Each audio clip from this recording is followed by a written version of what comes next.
சிவப்பிரியன், நீங்க சொல்லிட்டு இருந்தீங்க விமானப்படை வருவது குறித்து, அது இருக்கக்கூடிய சிரமங்கள் குறித்து சொல்லிட்டு இருந்தீங்க. அதை தொடர்ந்து சொல்லலாம் சிவப்பிரியன்.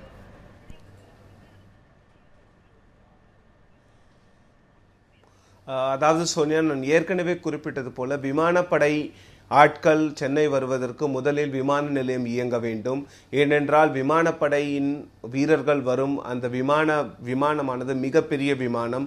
அந்த விமானங்கள் திருப்பதி போன்ற சிறு விமான நிலையங்களில் இறக்கப்பட்டாலும் அங்கிருந்து வருவதற்கு மிகவும் பிரச்சனையாக இருக்கும். அதனால் சென்னை விமான நிலையம் செயல்பட தொடங்கியவுடன் முதல் விமானமாக இந்த இந்திய விமானப்படையைச் சேர்ந்த 2 விமானங்கள் வருவதற்கு தயாராக டெல்லியில் வைக்கப்பட்டிருக்கின்றன.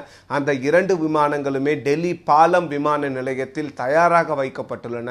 சென்னை விமான நிலையம் எப்பொழுது செயல்படுகிறதோ சுமார் 200 முதல் 300 இந்திய கடற்படையின் வீரர்களுடன் அந்த விமானப்படையின் வீரர்களுடன் விமானமானது சென்னையில் தரையிறங்கியவுடன் அந்த விமானப்படையினுடைய வீரர்கள் ஹெலிகாப்டர்கள் மற்றும் விமானங்கள் மூலம் மீட்பு பணியில் ஈடுபடுவார்கள். ஏற்கனவே 2 முதல் 4 ஹெலிகாப்டர்கள் தயார் நிலையில் வைக்கப்பட்டிருக்கின்றன.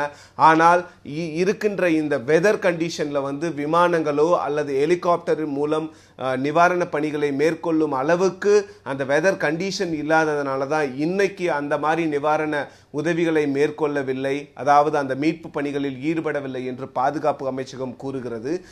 முக்கியமான விஷயம் இதில் என்னவென்றால் சோனியா, சென்னை விமான நிலையம் மூடப்பட்டிருக்கிறது. ஆனால் திருச்சி, மதுரை, கோவை போன்ற விமான நிலையங்கள் திறக்கப்பட்டிருக்கின்றன. ஆனால் திருச்சியிலிருந்து சென்னைக்கு வரும் சாலை துண்டிக்கப்பட்டுள்ளது. சென்னைக்கு அருகே உள்ள திருப்பதி விமான நிலையத்தில் விமானங்கள் இறங்கலாம், விமானப்படை அதிகாரிகள் வரலாம். ஆனால் சென்னை திருப்பதி சாலையும் துண்டிக்கப்பட்டுள்ளது. அதனால் விமானப்படை வீரர்கள் டெல்லியிலிருந்து வருவதில் தாமதம். சென்னை விமான நிலையம் இயங்காததானே தவிர மத்திய அரசு தயார் நிலையில் அனைவரையும் வைத்திருக்கிறார்கள். மத்திய அரசு எந்த அளவுக்கு தயார் நிலையில இருக்குன்ற விஷயங்களை எங்களோட பகிர்ந்துக்கிட்டீங்க. தொடர்பில் இருங்க, உங்களோட திரும்பவும் பேச வேண்டிய விஷயங்கள் இருக்கு. இனி அடுத்ததாக நம்முடைய உள்ளீட்டுத்துறை தலைவர் திரு சுப்பையா அவர்களிடம் நிறைய விஷயங்கள் கேட்க வேண்டியிருக்கு. இன்னைக்கு எப்படி ரெஸ்கியூ பண்ணாங்க, யார் யாரு நம்மளுடைய மீட்பு பணிகளில் ஈடுபட்டாங்கன்ற விவரங்கள்லாம் கேட்க வேண்டியது இருக்கு. சார் சொல்லுங்க, இன்னைக்கு நம்ம நிறைய இடத்துல பாத்தீங்கன்னா தனித்தனி தீவாவே மாறி இருக்கு. சென்னையே ஒரு தீவா, மற்ற மாவட்டங்கள்ல இருந்து பிரிந்து ஆக்கப்பட்ட நிலையில சென்னைக்குள்ளேயே நிறைய இடங்கள் பாத்தீங்கன்னா நிறைய தீவா மாறி மக்கள் நிறைய கஷ்டத்துல இருக்காங்க. அதோட மீட்பு பணிகள் எந்த அளவுக்கு நடைபெற்றது, அந்த விஷயத்தை பத்தி எங்களோட பகிர்ந்துக்கோங்க சார். சோனியா, பார்த்தீங்கன்னா அதாவது சென்னையை பொறுத்தவரை சென்னை பல்வேறு இடங்களில் இந்த கடந்த சில நாட்களாக தொடர்மழை கனமழையின் காரணமாக சென்னை முழுவதுமாக பாதிக்கப்பட்டுள்ளது. அதாவது கடந்த 10 தினங்களுக்கு முன்னர் சென்னை தாம்பரம் மற்றும் சென்னை சுற்றியுள்ள பகுதிகள் அனைத்துமே வெள்ளப்பெருக்கால் பெரும் பாதிப்புக்குள்ளாகி இருந்த நிலையில் தற்போது சென்னையை சுற்றியுள்ள, அதாவது குறிப்பாக சென்னையை சுற்றியுள்ள அண்டை மாவட்டங்களான திருவள்ளூர் மற்றும் காஞ்சிபுரம் 2 மாவட்டங்களிலும், குறிப்பாக திருவள்ளூர் 1000க்கும் மேற்பட்ட ஏரிகள் உள்ளன. இதேபோன்று காஞ்சிபுரத்தில் 980 ஏரிகள் உள்ளன. இதில் 950 ஏரிகளில் 900 ஏரிகள் திறந்துவிடப்பட்டுள்ளன. இந்த உபரி நீர் திறந்துவிடப்பட்டதன் காரணமாக இந்த வெள்ள நீர் அனைத்தும் சென்னை நகருக்குள் புகுந்துள்ளது. இதன் காரணமாக சென்னை முழுவதுமே, குறிப்பாக அதாவது சென்னை மையப்பகுதி உள்ளிட்ட அனைத்து பகுதியிலுமே வெள்ள நீர் புகுந்துள்ளதால் சென்னை வட சென்னை, மத்திய சென்னை, தென் சென்னை 3 சென்னையும் முழுவதுமாக வெள்ள நீர் சூழ்ந்து பொதுமக்கள் பெரும் பாதிப்புக்குள்ளாகிறார்கள். அது மட்டும் இல்லாமல் சாலைகளில் வெள்ள நீர் பெருக்கெடுத்து ஓடுவதால் சாலை போக்குவரத்தும் ஆங்காங்கே துண்டிக்கப்பட்டுள்ளது. குறிப்பாக சொல்ல வேண்டுமானால் சைதாப்பேட்டை எடுத்துக்கொள்ளலாம். அந்த சைதாப்பேட்டையில் அந்த ஆற்றுப்பாலத்தை வழியாக வெள்ள நீர் செல்வதால் ஒரு புறத்திலிருந்து மறுபுறத்துக்கு செல்ல முடியாத ஒரு நிலை, இருபுறம் துண்டிக்கப்பட்ட நிலை காணப்படுகிறது. இதே போன்று அம்பத்தூரிலும் இதே நிலை உள்ளது. அதே மற்றும் ஈசிஆர் ரோடு மற்றும் OMR ரோடு, பொந்துமலை ரோடு உள்ளிட்ட பல்வேறு இடங்களிலும் இதே போன்ற ஒரு நிலைதான் காணப்படுகிறது. சோனியா, சுப்பையா, இப்போ நம்ம இங்கே காஞ்சிபுரத்தில் எந்த அளவுக்கு நீர்நிலைகள் இருக்குது, ஏரிகள் இருக்குது, அதெல்லாம் திறந்து விட்டு எவ்வளோ வெள்ளப்பெருக்கு ஏற்பட்டிருக்குன்ற விஷயத்தெல்லாம் சொன்னீங்க. இப்போ நம்ம அந்த காட்சிகளெல்லாம் பார்க்க வேண்டிய சூழல் இருக்குது. காஞ்சிபுரம் மாவட்டத்தில் ஏற்பட்ட அந்த வெள்ள சூழல் பகுதியை நம்ம காட்சிகளாக இப்போ நம்ம பார்க்கலாம்.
அந்த காட்சிகள் எல்லாம் பார்த்தோம். இந்த காட்சி பார்த்தீங்கன்னா காஞ்சிபுரம் மாவட்டத்தில் ஏற்பட்ட வெள்ளப்பெருக்கு அந்த காட்சிகள் தான் இதெல்லாம். நம்ம அடுத்ததான் மதியழகன் நம்மோட இணைந்திருக்கார், நம்ம செய்தியாளர். மதியழகன், நீங்கள் வந்து களத்தில் இறங்கி இன்னைக்கு நம்ம நிறைய செய்திகள் எங்களுக்காக கொடுத்தீங்க. இன்னைக்கு அந்த அந்த அந்த களத்தில் பார்த்தீங்கன்னா அரசு அதிகாரிகள் உட்பட மற்ற யார் யார் வந்து தன்னார்வலர்கள் வந்து மக்கள் வந்து மீட்கிறதுக்கான நடவடிக்கைகளை யார் யார் தன்னை இணைத்து கொண்டாங்க, மக்களோட மனிதாபிமானம் எந்த அளவுக்கு இருக்குது? ஏன்னா இயற்கையாக மனிதாபிமானமாங்கிற ஒரு போராட்டம் நம்மளால் பார்க்க முடிஞ்சது. நேற்று பார்த்தீங்கன்னா சமூக வலைதளங்கள் நிறைய பேர் அதிலிருந்து வெளியில வந்து களத்துல இறங்கி வேலை செய்யக்கூடிய விஷயங்கள்லாம் கூட நடைபெற்றது. நைட்ல இருந்து பாத்தீங்கன்னா நீங்க களத்துல பார்த்த விஷயங்கள் எங்களுக்காக பகிர்ந்துக்கோங்க. நிச்சயமாக சோனியா, வடகிழக்கு பருவமழையானது சென்னையை வந்து முற்றிலுமே வந்து ஒரு புரட்டி போட்டு இருக்கிறது என்று தான் நாம் நிச்சயம் சொல்லலாம். சென்னை நகரின் குறிப்பிட்ட இந்த பகுதி தான் மழை நீரில் இருக்கிறது என்று நம்மளால் குறிப்பிட்டு சொல்ல முடியாது. அனைத்து பகுதிகளுமே வந்து ஒரு வெள்ளக்காடாக தான் காட்சியளிக்கிறது. நேற்று நம்ம வந்து முடிச்சூர் பகுதிக்கு போயிருந்தோம். நேற்று முடிச்சூர் பகுதியை பொறுத்த வரைக்கும் கனமழை காரணமாக இரும்புலியூர் ஏரியிலிருந்து தண்ணீர் திறந்து விடப்பட்டதால் அந்த பகுதி வந்து மிகுந்த, அதாவது ஒரு 10 மணி அந்த மணிக்குள்ளாகவே ஒரு 5-6 அடிகளுக்கு மேல் வந்து அதிக அளவில் தண்ணீர் தேங்கி இருந்தது. அதே போல் நேரம் செல்ல குறிப்பாக ஒரு 4 மணி 5 மணி அளவில் அந்த தண்ணீரின் அளவு வந்து மிக அதிகமாகவே இருந்தது. உடனடியாக மீட்பு பணியில் வந்து தமிழக தீயணைப்பு துறையினர் ஈடுபட்டிருந்தார்கள். அதே போல் அமைச்சர்களும் சரி, மாவட்ட ஆட்சியரான கஜலட்சுமி திருமதி ஆகியோரும் வந்து ஈடுபட்டிருந்தார்கள். அது மட்டுமல்லாமல் அந்த பகுதியில் நம்ம பார்க்கும் பொழுது தன்னார்வ தொண்டு நிறுவனங்களைச் சேர்ந்தவர்களின் மூலம் அந்த பகுதியில் நேற்று குறிப்பாக அதிகம் பார்க்க முடிந்தது. அவர்கள் வந்து ஆம்புலன்ஸ் உள்ளிட்ட சேவைகளை வந்து வழங்கி மக்களை மீட்பதற்காக ஒரு உதவிகளை செய்து வந்தார்கள். அது மட்டும் இல்லாமல் இந்த மழையை பொறுத்த வரைக்கும் நாம் குறிப்பிட்டு சொல்ல வேண்டியது பொதுமக்களினுடைய ஒரு உதவி என்று நாம் நிச்சயம் சொல்லலாம். ஏனென்றால் இந்த அளவிற்கு ஒரு மழைநீரை, ஒரு இயற்கை பேரிடரை சமாளிப்பதற்கு வந்து அரசினால் மட்டும் முடியாத ஒரு காரியம்.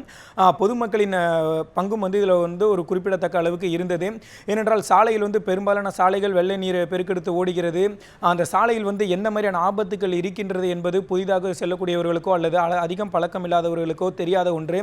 அந்த வகையில் பொதுமக்கள் வந்து அங்கங்கே நின்று கொண்டு இந்த சாலையில் வந்து நீங்கள் செல்ல வேண்டாம், இந்த சாலையில் அதிக அளவில் தண்ணீர் இருக்கிறது, நீங்கள் செல்வது ஆபத்து, அதுபோல் இந்த சாலையில் வந்து எந்தெந்த பகுதிகளில் பள்ளம் இருக்கிறது, இது போன்ற உதவிகளை வந்து போக்குவரத்து நேரத்தில் செய்து வந்தார்கள். அதே போல வெள்ளம் பாதித்த, அதாவது மழைநீர் புகுந்த வீடுகளில் இருக்கக்கூடிய மக்களை வந்து வெள்ளை நீர் புகாத வீடுகளில் இருக்கக்கூடிய மக்கள் வந்து தங்கள் வீடுகளுக்குள் அழைத்து அவர்களை பத்திரமாக பாதுகாத்தனர். அதே போல குறிப்பாக உணவு என்பது இந்த மழை காலத்தில் வந்து ஒரு கிடைக்காத ஒரு விஷயமாகவே இருக்கிறது. அதனால் வந்து பக்கத்து வீட்டில் அருகாமையில் இருக்கக்கூடியவர்கள் யாராருக்கு உணவு கிடைக்கிறதோ அவர்கள் வந்து அந்த உணவு, அதாவது இந்த உணவு கூட சாப்பிட முடியாமல் இருப்பவர்களிடம் அவர்களையும் அனைத்து தங்களது ஒரு உற்றார் உறவினரை போல அரவணைத்து கொண்டதை நம்மளால் பார்க்க முடிந்தது.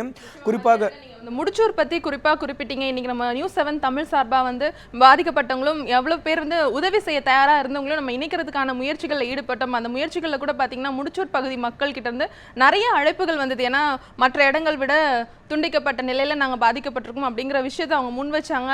நிறைய பேர் வந்து அவங்களை நோக்கி வந்து உதவி பண்ணுறதுக்காக நம்ம நிறைய பேரை பேசி முடிச்சூர் பக்கம் போகணும் அப்படின்னு நம்ம நிறைய பேருக்கு சொல்லியிருக்கோம். இன்னமும் கூட மக்கள் வந்து அங்கே நிறைய பேர் பாதிக்கப்பட்ட நிலையில் இருக்காங்க. மீட்புக்காக அவங்க வந்து இது பண்ணிட்டு இருக்காங்க, தயார் நிலையில் இருக்காங்க. அவங்க வந்து உடனடியாக அங்கே வந்து நாங்கள் வெளியேறதுக்காக நாங்கள் வெயிட் பண்ணுறோம் அப்படின்னு நிறைய விஷயங்கள் நம்மளோட பகிர்ந்துக்கிட்டாங்க. நம்ம தொடர்ந்து இந்த விஷயங்கள்லாம் பேசலாம். ஒரு சிறிய இடைவேளைக்கு பிறகு கோணங்கள் நிகழ்ச்சி தொடரும்.